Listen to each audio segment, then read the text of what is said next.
Терминал 3. Уъркшоп малки холандци.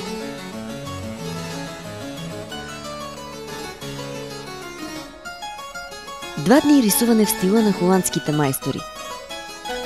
4 специално аранжирани натюрморта, 8 статива, 8 платна, 8 вертикални палитри и 8 запалени по рисуването от натура млади хора.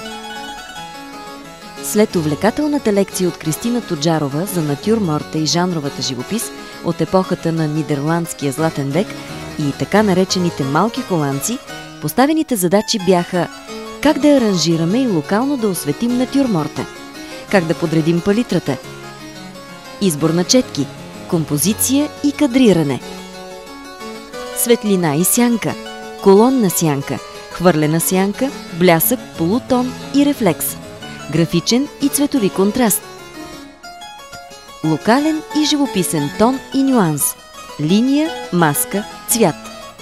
Резултата: всеки участник в ателието с една изящна творба, един прекрасен спомен, една стъпка напред и желание да продължи обучението си в света на изобразителното изкуство.